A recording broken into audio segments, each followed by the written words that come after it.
Rudd, un homme au potentiel sans limite. Il était avocat.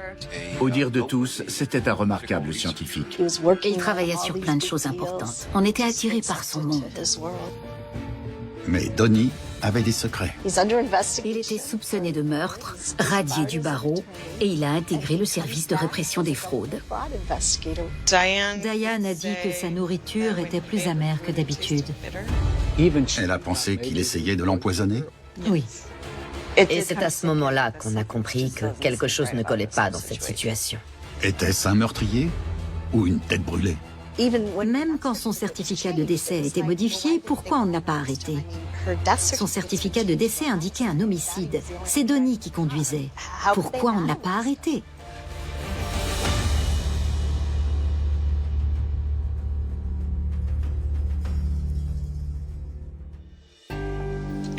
En seulement quelques années, Donnie Rudd est passé d'une position d'avocat accompli à Chicago au suspect dans une affaire de meurtre. Une ancienne cliente est exécutée chez elle au moment où, d'après la police, elle menaçait de démolir la carrière de Donnie. Ça surprend forcément beaucoup sa famille. Même si ses belles-filles, qui ont longtemps eu des soupçons et doutent de la véracité de ses récits, ont révélé ses infidélités. Mais était-il vraiment capable de commettre un meurtre? Qu'avez-vous pensé quand vous avez entendu qu'il était suspecté dans une enquête pour meurtre? Ça ne m'a pas surprise. C'est la violence du meurtre de Loretta qui m'a surprise. C'est comme si vous vous étiez dit, oui, c'est sûrement lui qui a fait le coup. Je me suis dit qu'il avait pu faire ça, oui. Ma mère pensait aussi qu'il avait pu faire ça. Comment elle a dit ça? Elle a juste dit qu'elle était inquiète, qu'elle pensait qu'il allait être arrêté, qu'ils avaient besoin de prendre un avocat. Diane nous a appelés pour dire que Donnie s'était mis dans de sales histoires et qu'elle avait besoin d'argent au cas où il serait arrêté ce soir-là pour le faire sortir. Je suis allé à la banque le lendemain et j'ai emprunté de l'argent. Je lui ai fait le virement. Je ne me suis pas bien rendu compte de ce qui se passait. Je ne m'en suis pas trop mêlé.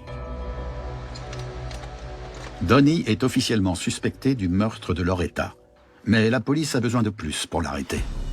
Ils vont enquêter sans relâche.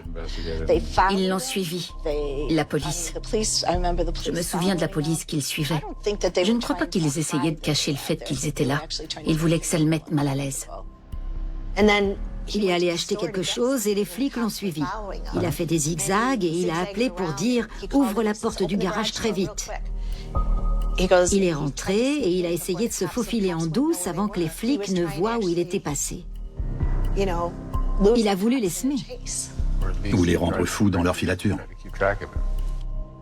Ce n'était pas quelque chose qui l'inquiétait. Il jouait au chat et à la souris. Mais en novembre 1991, 7 mois après la mort de Loretta, Donnie et Diane sont assignés à comparaître devant un grand jury dans cette affaire de meurtre. Diane a fini ses études de droit et exerce désormais comme avocate. Le couple travaille alors sur la défense de Donnie. Donnie, après être parti de chez Loretta, est tout de suite rentré à la maison. Il a appelé ma mère en rentrant, donc il y avait des preuves sur les relevés téléphoniques. La police savait l'heure à laquelle Donnie était rentré chez lui. Ma mère a essayé de déterminer combien de temps il aurait pu mettre pour revenir afin de le disculper. Elle a cherché à établir un doute raisonnable, pour sa propre tranquillité d'esprit et pour l'avocate qu'elle pensait être. La procédure judiciaire devant le grand jury débute, mais au même moment, Diane est rongée par un tout autre problème. Durant une mammographie de routine en décembre 1992, les médecins décèlent une tumeur dans le sein de Diane. Mais heureusement pour elle, ça a été détecté tôt. Elle subit une mastectomie préventive et les médecins lui confient qu'elle est guérie à 99%. Lorsqu'elle est appelée à témoigner devant le grand jury, elle est la meilleure défense de Donnie. Elle a témoigné. Ma mère a détaillé la chronologie des événements pour mener au doute raisonnable. Il n'y a pas d'inculpation pour le meurtre de Loretta. Je crois que c'était difficile parce qu'il n'y avait pas d'arme du crime ou de témoins qui l'auraient réellement vu la tuer. L'enquête reste cependant ouverte. Les policiers considèrent toujours Donnie comme leur suspect numéro 1. Avec la menace d'une inculpation derrière eux et tous les drames survenus au cours des dernières années, Diane pense qu'ils ont besoin de changer de décor. Ils ont décidé qu'il était temps pour eux de prendre un nouveau départ, de déménager. Ils ont voulu s'installer au Texas, d'où était originaire Donnie. Il reste malgré tout les clients en colère et la plainte en suspens pour fraude par rapport au brevet, du prix et fausse représentation. Encore une fois, Diane a un plan pour protéger Donnie. Elle le met à exécution devant un tribunal texan. Selon elle, il a souffert d'un trouble de la personnalité qui l'obligeait à accepter des contrats qui étaient perdus d'avance ou préjudiciables pour lui. Texas accepte la requête. Ma mère est devenue son tuteur. Elle pouvait éviter à Donnie d'avoir à s'exprimer sur toutes ces affaires qui surgissaient à ce moment-là. Dans l'Illinois, la plainte auprès de la commission donne lieu à un procès durant lequel Donnie va devoir répondre sous serment à des questions détaillant ses transactions avec ses clients, et notamment Loretta Tebak Botki, la femme victime d'un meurtre. Donnie fait une autre proposition. Il demande lui-même à être radié du barreau. Vous pouvez demander au tribunal d'être radié, mais pour ce faire, vous devez reconnaître que si des charges sont portées contre vous, vous ne pourrez pas vraiment vous défendre. Vous vous ôtez le droit d'exercer parce que vous avez commis des faits contraires à l'éthique. La Cour suprême entérine l'acte et vous êtes alors radié. Les 2 dernières années ont été difficiles pour Donnie Rudd. Il a perdu sa licence de droit. Il s'est aussi déclaré en faillite. Mais il n'a pas été inculpé pour meurtre. Du moins, pas encore. Diane accepte un poste d'avocate au Texas au sein de la Resolution Trust Corporation, la société de gestion d'actifs appartenant au gouvernement qui a précédé la Federal Deposit Insurance Corporation. Et Donnie y travaille aussi. On est allé là-bas et il travaillait aussi à la RTC. Il fait l'objet d'une enquête pour meurtre, il est radié du barreau en tant qu'avocat et il fait son retour à la répression des fraudes pour la RTC. Dans une organisation gouvernementale, c'est savoureux. Ah oui, oui, c'est très intéressant. Mais avant de retrouver un semblant de tranquillité au Texas, de mauvaises nouvelles font leur apparition. Le 5 mai 1995, on diagnostique à Diane une violente rechute de son cancer du sein. Ça a été dur parce que ma mère n'a jamais accepté le fait qu'elle allait mourir aussi facilement. Son cancer était revenu, on lui avait annoncé qu'elle allait en mourir et elle en avait toujours eu peur. Et elle devait maintenant s'occuper de l'avenir de Donnie. Il y a de nombreuses années, Donnie a perdu tout contact avec les 4 enfants qu'il a eus avec sa première femme, Louane. Mais Diane propose alors à Teresa, la fille de Donnie, de vivre avec eux, de reprendre contact et de l'aider. Elle m'a dit tout net qu'elle allait probablement mourir et qu'il fallait que quelqu'un s'occupe de mon père et fasse le ménage dans ses affaires. Elle espérait vraiment que je sois cette personne. Mais j'avais 23 ans et il était dur à gérer. Donnie ne calmait pas le jeu. Il m'a envoyé une lettre dans laquelle il écrivait que je devais composer le numéro de téléphone de quelqu'un au New York Times. Il disait qu'il détenait une info au sujet de l'affaire Whitewater et que je devais appeler ce journaliste d'une cabine téléphonique. Il prétendait pouvoir faire tomber Hillary et Bill Clinton. Je n'ai pas appelé de cette cabine téléphonique. Donnie était en roue libre. Il s'était rasé la tête, il avait dit à tout le monde qu'il avait un cancer, il marchait avec une canne. C'était surréaliste. Pendant ce temps-là, Diane s'inquiète profondément de la rechute de son propre cancer. Elle souffrait d'un cancer au sein hormonosensible, alors elle ne pouvait pas prendre des œstrogènes. Il y avait des indications très claires encadrant ce qu'elle pouvait faire ou non. À un moment donné, il a fait des recherches sur l'effet des œstrogènes sur le cancer. Diane a dit que quand on lui préparait à manger, c'était plus amer que d'habitude. Elle avait l'impression qu'il mettait quelque chose dans la nourriture. Elle a même pensé qu'il essayait de l'empoisonner ou d'aggraver son cancer. Oui. Ça peut paraître bizarre, mais je me rappelle l'avoir accompagnée chez son oncologue. Donnie était assis. Elle était en train de se faire ausculter et elle a dit au Dr Jones que Donnie mettait des hormones dans sa boisson énergétique. Elle a dit, il essaie de me tuer. Il était assis juste à côté. Donnie était à côté. Il est resté impassible. Le docteur Jones m'a dit, est-ce que je peux vous parler? Il m'a demandé ça et une fois dehors, il a dit, qu'est-ce qui se passe? J'ai répondu, je sais pas. Je sais pas trop. C'est ce qu'elle dit. Lui dit le contraire. Mais je vais vous dire une chose. Quand on va partir d'ici, elle va rentrer chez elle avec lui. Je vais continuer de vivre avec cet homme, même si je sais qu'il essaie de me tuer. Je vais vivre avec cet homme, oui. Et lui, il est resté assis là. Les filles de Diane essayent de lui faciliter la vie pendant ce moment difficile. Elle voulait travailler aussi longtemps que possible. C'est ce qui la rendait vraiment heureuse. Alors on s'est relayé pour l'accompagner à ses séances de thérapie et pour veiller sur elle. Mais elles ne peuvent pas la protéger de ces vieux problèmes qu'elle connaît par cœur. Elle a découvert dans le courrier le reçu d'une bijouterie. Je la revois pleurer en me disant « Il pourrait quand même attendre que je sois morte pour faire ça. » Diane ne reste pas muette par rapport aux agissements de Donnie. Can I tell you we found out he's got another girlfriend? Good old Donnie. Couldn't even let me get cremated in peace. This one is in Houston. C'était triste parce que, même s'il ne voulait pas être un aide à domicile, il aurait pu se contenter d'être là et elle se serait sentie aimée. Mais non, ça n'a pas été le cas. Les enfants de Diane finissent par la convaincre de retourner vivre auprès d'eux dans la banlieue de Chicago. Elle est restée avec lui jusqu'à ce qu'elle ne puisse plus prendre soin d'elle-même et en sachant qu'il ne s'occuperait pas d'elle. Et on a ramassé les morceaux. Ils emportent ce qu'ils peuvent et raccompagnent Diane dans l'Illinois sans dire à Donnie où ils vont. Mais Donnie n'en a pas encore fini avec Diane. Il avait appelé pour dire qu'il venait lui rendre visite. Elle a alors mis sa perruque et s'est maquillée. Elle avait la main qui tremblait et elle voulait se faire jolie pour lui. Elle voulait se faire jolie. Elle n'avait plus que la peau sur les os. Elle avait perdu 45 kilos. Elle était très malade. Et pourtant, elle était contente qu'il vienne.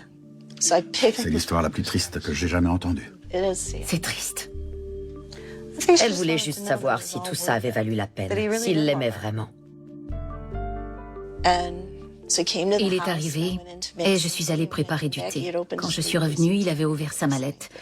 Il voulait lui faire signer des trucs. Il était venu exprès pour lui faire signer des documents. Plein de choses. Quel genre de choses? Renoncer à la propriété de la maison, des certificats de propriété de véhicule. Alors j'ai dit, elle ne va rien signer. Elle est trop malade. Il a remballé ses affaires et lui a fait la conversation pendant 20 petites minutes avant de dire « J'ai mon vol de retour à midi ». Elle l'a protégé de sa vie, de sa réputation et de tout ce qu'elle avait. Elle s'est battue pour lui. Tout ce qu'il avait à faire, c'était lui tenir la main pour qu'elle puisse mourir en paix. Vous étiez avec elle quand elle est morte? Je venais de quitter l'hôpital. On était avec elle, on se relayait pour passer la nuit avec elle durant les dernières semaines de sa vie. On avait quitté l'hôpital 5 minutes plus tôt. Mon frère était avec elle. Il nous a appelés pour nous dire « Maman est morte ». Les funérailles de Diane se déroulent en juin 1996. Il s'est pointé sur ses béquilles et il est entré dans l'église en boitillant. Il avait les yeux pleins de larmes comme un veuf éploré. Il est venu chez moi et il m'a raconté à quel point il aimait ma mère tout en mangeant ce qu'il y avait là. Tout le monde était assis autour de lui. J'arrivais même pas à le regarder dans les yeux. Comment il pouvait raconter des trucs pareils? Quand il est parti, il est retourné jusqu'à sa voiture avec des béquilles. Il les a jetées dans le coffre et il a marché normalement jusqu'au siège conducteur. J'ai dit à Cindy, on n'arrivera jamais à se débarrasser de lui. La prochaine fois que les enfants de Diane reverront Donnie Rudd, il sera au tribunal, accusé de meurtre.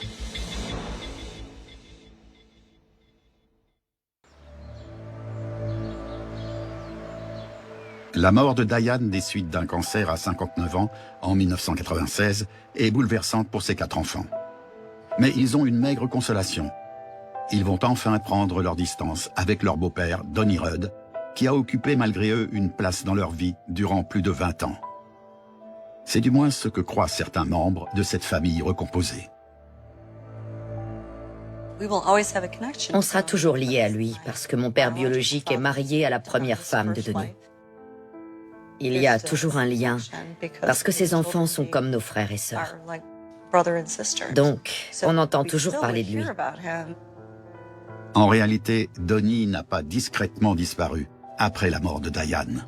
Il a fini par obtenir la maison et une assurance vie. En revanche, elle nous en avait laissé une à nous aussi. Et il nous a envoyé des lettres en nous menaçant. Il m'a écrit qu'il allait me faire perdre mon statut d'expert comptable si je ne lui donnais pas l'argent. Il m'a écrit dans une lettre « Je vais te faire perdre ton statut et faire radier Laurie du barreau si tu ne fais rien ». La relation de Donnie avec sa fille Teresa devient aussi de plus en plus tendue. Avant de mourir, Diane a donné sa voiture à Teresa.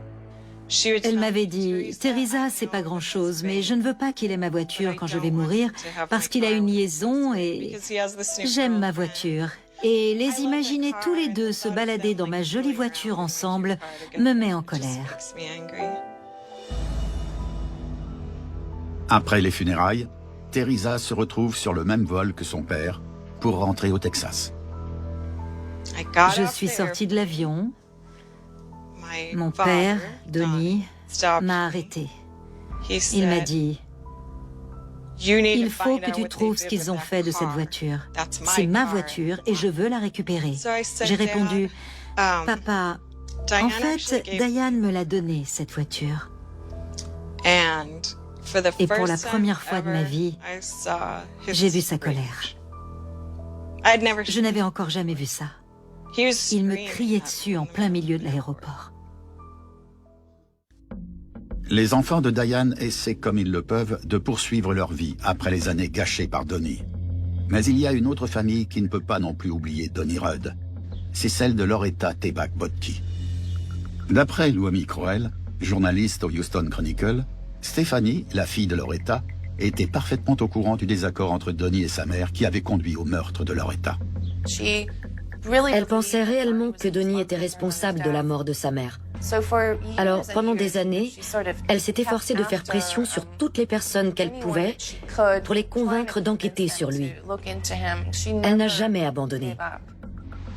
Apparemment, Stephanie voulait s'assurer que la police d'Arlington Heights n'allait pas refermer l'affaire à propos de la mort de sa mère.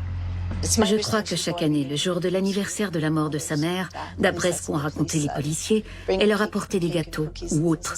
Et elle leur disait « N'oubliez pas ma mère ». Elle appelait également Donnie. Chaque année, le jour de l'anniversaire de la mort de sa mère, elle lui écrivait un email, une lettre, ou bien elle l'appelait.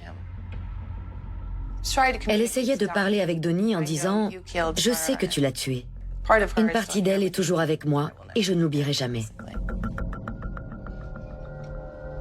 Mais Donnie, lui, poursuit sa vie au Texas. 5 mois après la mort de Diane, il s'est remarié. Mary a été sa 4e épouse. Ma femme et moi, nous étions à Washington au moment du mariage. On n'y a pas assisté. Selon un document du tribunal, Donnie raconte à sa nouvelle femme qu'il est un avocat à la retraite venu de Chicago, ainsi qu'un héros de guerre. Et il a une médaille d'honneur encadrée chez lui. Mary confie que Donnie lui offre plein de cadeaux coûteux et qu'il aurait fait d'importantes donations à des associations caritatives. Mais l'épouse numéro 4 va bientôt avoir une grosse surprise.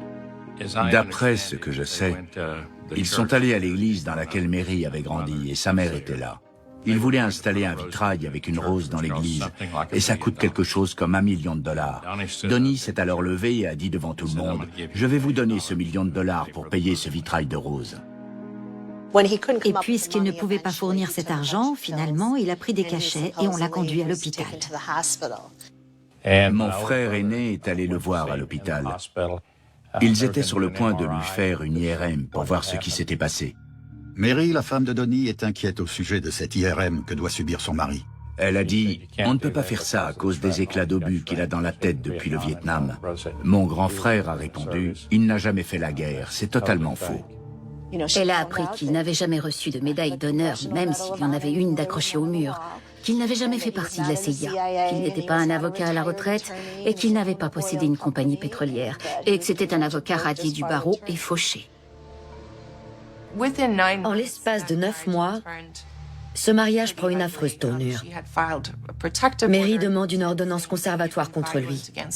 Il aurait commis des violences contre elle à 2 reprises, l'aurait suivi, et parfois en étant déguisée. Elle demande également l'annulation de leur mariage, au motif que tout ce qu'il lui a raconté est un mensonge. Le mariage est annulé en décembre 1999. Mais Donnie est déjà à la recherche de l'épouse numéro 5. Tout de suite après, il fait la rencontre d'une femme sur Internet. Et il se marie quelques mois plus tard, juste après l'annulation de son mariage avec Mary. Je crois qu'il lui a dit qu'il n'avait été marié qu'une fois avant elle. Je suppose donc qu'il lui a raconté d'autres choses qui n'étaient pas vraies. Donnie a 57 ans quand il se marie pour la 5e fois. Il a épousé Emma, et c'est son chien qui a fait office de témoin. Pas moi. C'était son affaire. On en avait marre de tout ça. La relation entre les frères jumeaux Rudd est énormément fragilisée au moment de la mort de leur mère en 1998. Le père de Donnie, âgé maintenant de 90 ans, vit tout seul, non loin de là. À un moment, juste après ça, Emma et Donnie sont venus chercher mon père pour soi-disant s'occuper de lui. Il n'y avait pas lieu de discuter. Ils ont fait ça sans nous consulter. Quelques semaines après que Donnie a commencé à s'occuper de leur père, il passe un coup de fil à son frère jumeau. On a eu un message sur notre répondeur. Ça disait « Papa est mort le week-end dernier et je l'ai enterré hier. » Or, juste avant de mourir, il a modifié son testament pour tout léguer à Donnie et faire de Donnie son exécuteur testamentaire. Il lui a en gros tout donné. Le timing entre l'installation de leur père chez Donnie, la modification de son testament et sa mort est bien entendu suspect pour certains membres de la famille de Donnie. Ça fait naître beaucoup de questions. Je ne lui ai pas parlé depuis ce jour-là. Donnie a l'air d'avancer malgré tout. Il semble se réinventer à nouveau. Et au début du XXIe siècle, l'homme anciennement surnommé Monsieur Immobilier se fait appeler Dr Donnie. Il a dit qu'il était scientifique, qu'il avait un site internet qui répertoriait toutes ses découvertes et ses brevets. Je ne sais pas pour autant s'il a fait une école de médecine ou s'il a suivi une formation scientifique. Dr Donnie semble toucher un peu à tout. Son éventail va des startups technologiques aux soins miracles pour les animaux et à la recherche sur les cellules souches. Il est dur à suivre. On s'est dit, cherchons-le sur Google. Et quand on a vu ce qu'il faisait, on s'est dit qu'il se lançait dans quelque chose de totalement différent. En 2002, Donnie Rudd est engagé en tant que directeur scientifique et directeur de la propriété intellectuelle dans une société de biotechnologie située à Houston. Il intègre une société baptisée Regenetech. La société a un accord avec le gouvernement pour utiliser le matériel de la NASA afin de tester des cellules souches dans un environnement dépourvu de gravité. On les a cités dans des journaux nationaux et ils ont monnayé leurs publications concernant cette toute nouvelle entreprise. Donnie donne même des interviews en ligne au sujet de la technologie sur laquelle il travaille.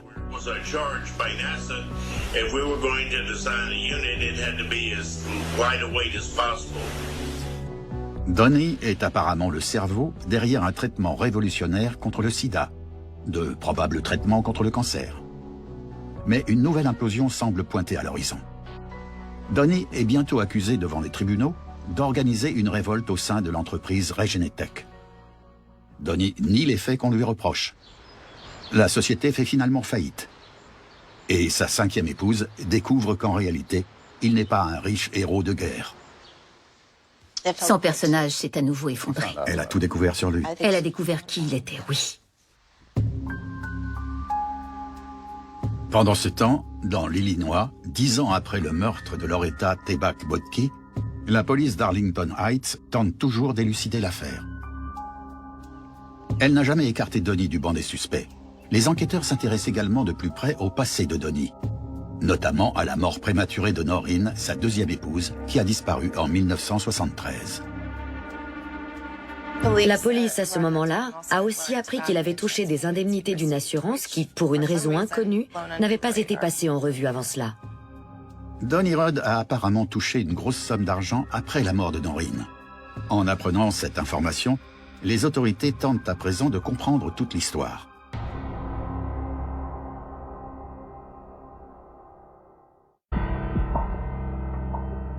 En 2012, cela fait plus de 20 ans que l'on a enterré Loretta Tebak Bodke. Mais les enquêteurs d'Arlington Heights, dans l'Illinois, n'ont jamais renoncé à l'enquête et ne l'ont pas refermée non plus. Ils s'intéressent désormais à une autre mort suspecte, ce qui les ramène au 14 septembre 1973, lorsque la deuxième femme de Donnie Rudd, Noreen, meurt dans un accident de voiture. Quelques semaines après sa mort, Donnie a touché de l'argent de l'assurance suite à son mariage avec Noreen. En 2012, la police d'Arlington Heights met la main sur le dossier de l'assurance reliant Donnie et l'ancien employeur de Noreen, Quaker Oats. Elle a signé ce contrat et il a touché environ 120 000 $ quelques semaines après sa mort. L'essentiel de l'argent vient d'une police supplémentaire du contrat, établissant le maximum qu'un employé pouvait souscrire. Donnie était l'unique bénéficiaire. Aujourd'hui, l'indemnité pourrait atteindre plus de 500 000 $. D'après Donnie, elle a souscrit à ce contrat parce qu'elle avait un rhumatisme articulaire aigu. Il a déclaré qu'il n'était pas au courant de cette assurance. Mais la police commence à éplucher en détail les activités de Donnie après la mort de Noreen. Tout le monde pensait que Noreen était morte dans un tragique accident de voiture. On aurait pu s'attendre à ce que Donnie soit dévasté et en deuil. Mais très peu de temps après, il retourne vivre auprès de Diane. Les enquêteurs se demandent si les indemnités de l'assurance auraient été la raison cachée ayant poussé au meurtre. La police analyse attentivement la scène de l'accident. La visibilité était bonne, le conducteur du véhicule qui, selon Donnie, l'a obligé à faire une sortie de route, n'a jamais été identifié. Personne n'a été témoin de l'accident. Et la voiture de Donnie a été peu endommagée. On n'arrive pas à expliquer comment la portière s'est ouverte côté passager et pourquoi Donnie a replacé sa femme dans la voiture après ça. Les policiers contactent toutes les personnes qu'ils peuvent localiser, y compris les anciens membres de la famille de Donnie qui, souvenez-vous, ont joué les détectives amateurs durant leur adolescence. Peut-être que cela va payer aujourd'hui. Ils ont soudain eu l'air de prendre les choses au sérieux. Qu'ont-ils fait différemment? Ils ont interrogé plein de gens et ils ont récolté tous les détails. D'après ce que j'ai pu voir, ils ont tout vérifié. Pour la première fois, on avait l'impression que quelqu'un nous écoutait vraiment. Quand il est sorti avec cette fille et qu'il avait envoyé cette fausse assignation à comparaître à Glory, on l'avait gardé comme le chèque. On avait tout conservé de l'époque où on était adolescent, ce qui est assez fou. C'est très étrange. Les enquêteurs d'Arlington Heights contactent les anciens policiers de Barrington Hills qui se sont rendus sur les lieux de l'accident. Il s'avère qu'ils ont toujours eu des doutes concernant l'accident. Pour eux, quelque chose ne collait pas. Ils retrouvent également le médecin urgentiste qui a prononcé la mort de Noreen. Le médecin ne se souvient plus des détails de l'affaire. Il avait déterminé qu'une fracture de la colonne cervicale avait causé sa mort. Donc pour lui, il a certainement fait des radios pour en arriver à cette conclusion. Mais on ne retrouve aucune radio dans les dossiers de l'hôpital. Aucune autopsie n'a été pratiquée et le rapport du légiste conclut que la mort était accidentelle. Personne n'a véritablement cherché ce qui avait pu provoquer la mort de Noreen. La police d'Arlington Heights demande alors à un juge de faire exhumer le corps. En février 2013, 40 ans après sa mort, Noreen Rudd est sortie de terre. Elle porte toujours la robe de son mariage avec Donnie Rudd. Ils ont exhumé le corps de Noreen et ils ont pratiqué une autopsie pour la première fois.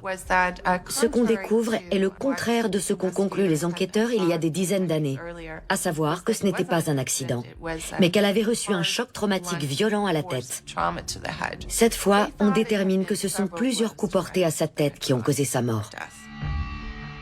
Contrairement à la cause de la mort trouvée à l'origine, l'autopsie révèle qu'il n'y a pas de fracture au niveau de la colonne cervicale de Loretta. Les résultats sont validés par 2 autres médecins légistes indépendants et tous sont d'accord. La mort de Noreen Rudd passe officiellement en homicide provoqué par un choc traumatique violent. Les forces de l'ordre doivent l'annoncer à sa famille, qui a toujours cru que sa mort était due à un accident. Pendant des années après les faits, Donnie Rudd avait rendu visite à la mère et aux sœurs de Noreen, sans jamais évoquer son autre femme ou la deuxième affaire de meurtre dans laquelle il était suspecté. Alors qu'elle est enterrée une nouvelle fois, la famille de Noreen décide de supprimer le nom de son mari, Rudd.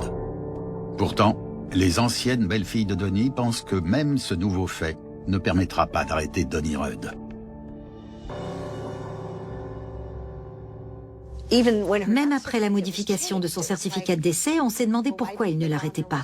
Pourtant, le bon sens aurait supposé qu'après avoir établi qu'il s'agissait d'un homicide, et vu que Donnie était le seul à conduire le véhicule... Effectivement, oui. Pourquoi il ne l'arrêtait pas? Mais c'était Donnie. Et Donnie s'en tirait toujours.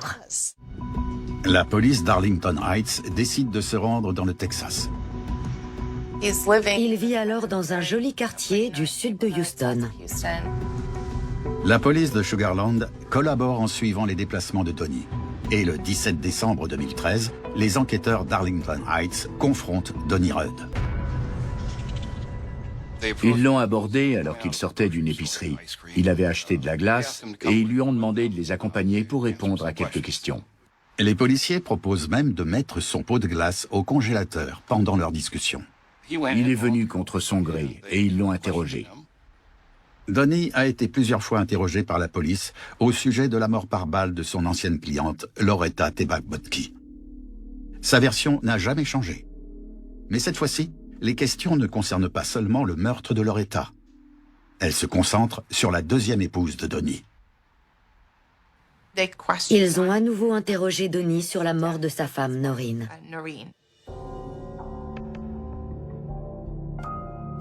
Un enquêteur montre à Donnie la photo de cérémonie de fin de lycée de Noreen, prise quelques mois avant leur mariage. Donnie dit ne pas reconnaître cette femme. L'enquêteur doit lui préciser qu'il s'agit de sa femme décédée et même le corriger sur l'année de leur mariage. Donnie ne semble pas se rappeler non plus avec exactitude la nuit de l'accident. Il commence par déclarer que Noreen était morte à l'intérieur du véhicule. Selon sa première version, elle était morte au moment où elle avait été éjectée de la voiture, quand sa tête avait heurté une pierre. Il raconte enfin aux enquêteurs qu'il ne se souvient pas si elle était restée ou non dans la voiture. Au cours de l'interrogatoire, Donnie reconnaît avoir entretenu une liaison en même temps avec Noreen et Diane. Et il avoue même avoir couché avec Diane la veille de son mariage avec Noreen. Après plusieurs heures, la police remercie Donnie et le laisse partir. Certains ont l'impression que Donnie va enfin être arrêté. Et les années passent, les unes après les autres. Je savais qu'ils avaient exhumé le corps 2 ans plus tôt, et pourtant rien ne s'est passé. Cet homme a toujours réussi à s'en tirer. Tout juste 2 ans après l'interrogatoire de Donnie au Texas, la police d'Arlington Heights lui rend à nouveau visite. Et cette fois, pour l'arrêter. Quand ils lui ont dit qu'ils l'arrêtaient pour meurtre, il les a regardés en demandant lequel. Wow. C'était pour le meurtre de Noreen. This is Donnie Rudd. He is 73 years old and now charged with the murder of his wife more than 40 years ago. J'étais choquée. Vraiment choquée. On ne pensait pas qu'il serait arrêté un jour. C'était incroyable. Vous ne pensiez pas que ça arriverait un jour? Je ne pensais pas que ça arriverait. Il n'était jamais tenu pour responsable. Il se débrouillait toujours pour esquiver les problèmes.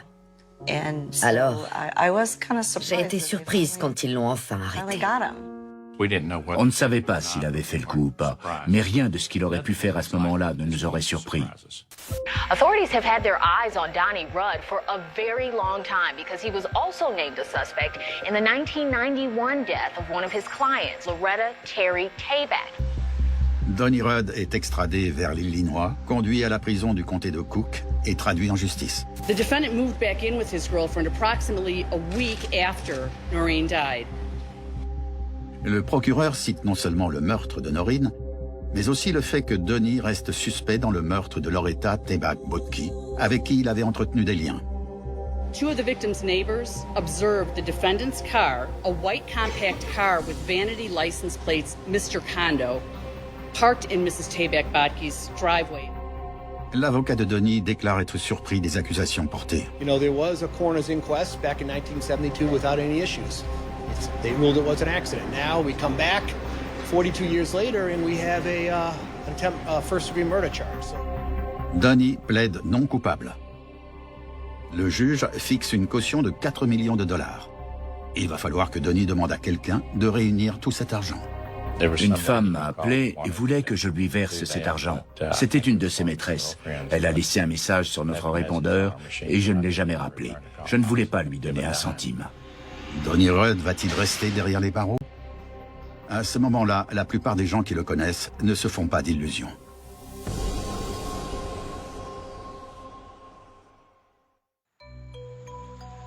Désormais âgé de 73 ans, Donnie Rudd est de retour dans la banlieue de Chicago.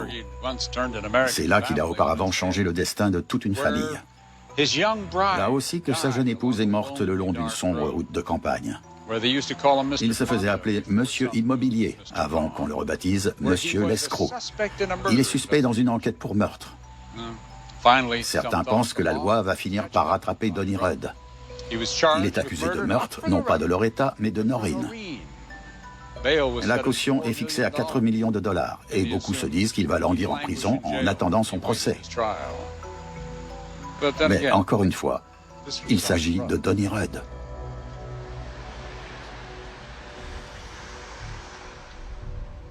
Donnie reste enfermé dans une cellule de l'Illinois pendant 9 mois. Mais ensuite... Quelqu'un a payé sa caution. Une femme? Oui. Et sa caution était de 4 millions de dollars. Ça fait... Une avance... De 10%, ça fait environ 400 000 dollars. C'est ça fait beaucoup d'argent. Beaucoup d'argent. Ça ne vous a pas surprise qu'une femme le fasse sortir de prison? Pas du tout. Même avec une telle caution? Il y a toujours une femme. Pour le moment, Donnie est donc libre d'aller et venir. Et même si les filles de Diane ont tiré un trait sur les années passées auprès de Donnie, elles ne peuvent s'empêcher de repenser à ce curieux passé. Elles écrivent même un livre à ce propos. Et ce cheminement ravive toutes leurs vieilles questions et leurs doutes, ainsi que de nouvelles interrogations. Laurie passait en revue le dossier médical de maman quand elle est tombée sur un email. Cet email provenant de Donnie était adressé à maman et disait « Coucou, je finis tôt le boulot aujourd'hui. Qu'est-ce que tu as fait de l'arme? Si la police d'Arlington Heights la trouve, ils peuvent remonter jusqu'à moi. À tout à l'heure à la maison. » Donnie a envoyé un email à Diane en juillet 1995, 4 ans après le meurtre de Loretta Tebak Botki. Et 2 minutes plus tard, ma mère répond « Moi aussi je t'aime, mais je ne sais pas de quelle arme tu parles. » On a lu ça et avec Laurie, on s'est dit « Qu'est-ce qu'il veut dire ?» Parce que bon, est-ce que c'est une preuve tangible? Est-ce que ça nous dit qu'il est impliqué là-dedans? Est-ce qu'il menace ma mère en disant « Tu sais quoi, tu es impliqué aussi ?» On en a conclu qu'on n'était pas enquêtrice et qu'on allait présenter ces éléments à la police pour qu'ils déterminent ce qu'il fallait faire. Elle livre alors l'échange d'emails à la police. Mais la correspondance entre leur mère et Donnie ne fait qu'augmenter l'inquiétude des sœurs quant à ce que leur mère savait réellement au sujet de Donnie. Je ne sais pas avec certitude si ma mère était au courant de son implication dans ce meurtre. Mais au-delà de l'aspect légal, sur le plan moral et éthique, si on couvre un crime, on devient complice. Vous pensez qu'elle savait? À l'époque, non. Mais quand j'ai repensé à tout ça, j'ai accepté un peu plus la réalité. C'est difficile de croire qu'elle ne savait rien et ça me rend triste. C'est quelque chose qu'avec mes sœurs, on a eu du mal à accepter. Ça a dû lui donner des états d'âme. Oui, je pense. Donnie Rudd est suspect dans le meurtre de 2 femmes. L'enquête sur celui de Loretta Tebak Botki reste ouverte. Désormais libéré sous caution, Donnie attend son procès pour le meurtre de sa 2e femme, Noreen. Il nie toute implication dans la mort de l'une ou de l'autre. Donnie a refusé notre demande d'interview au regard de l'affaire judiciaire en cours. Mais son avocat nous a confié que des mensonges malveillants et des commentaires sournois sont véhiculés au sujet de Donnie, alors que c'est un scientifique et un homme d'affaires respecté, accusé d'un horrible crime qu'il n'a pas commis. Et tandis que des auditions préliminaires se succèdent pour l'affaire de Noreen, certains sont d'avis que le procès ne verra peut-être jamais le jour. Quelle est sa stratégie à présent? Je suppose que c'est de le retarder. Parce qu'il espère que plus il le retarde, plus il a de chances d'être déjà mort à ce moment-là. Ou quelqu'un d'autre. Ou bien quelqu'un d'autre. On a déjà vu mourir tellement de personnes dans cette histoire. Le meurtre de Noreen remonte déjà à 35 ans. Qu'est-ce que vous craignez? Qu'il s'en sorte en toute impunité. Qu'il coule des jours heureux avant que le procès ait lieu? Oui. Encore une affaire pour laquelle il ne va pas payer. Et si un jury doit un jour décider du sort de Donnie, quelle forme pourrait prendre la justice? Si l'affaire va jusqu'au procès, je ne crois pas qu'il y ait suffisamment de preuves pour le reconnaître coupable. Si tout repose sur le fait qu'il a fait prendre une certaine assurance vie à sa femme, ce n'est pas assez. Ces preuves sont très anciennes et l'État devra livrer une bataille ardue pour convaincre un jury. Peut-être qu'il s'en tirera. C'est une possibilité. En vérité, l'affaire pourrait bien rester inexpliquée. Tout comme la réponse à une question particulièrement épineuse. Alors, qui est Donnie Rudd? Je crois qu'on s'est tout le temps demandé s'il avait des problèmes mentaux. Mais l'absence de conscience, à mon sens, n'est pas une maladie mentale. C'est juste une façon d'être. Des mensonges perpétuels. Un mensonge en cache un autre jusqu'à Oui, ce qu'un autre mensonge soit découvert. je ne sais pas.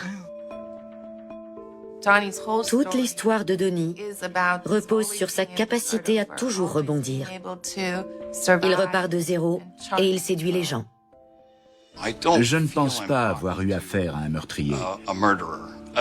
J'arrive à savoir quand on essaie de me rouler. On a toujours l'impression que la personne nous vend quelque chose, qu'elle a besoin qu'on croie à son récit. Donnie, par contre, est beaucoup plus détendu que ça.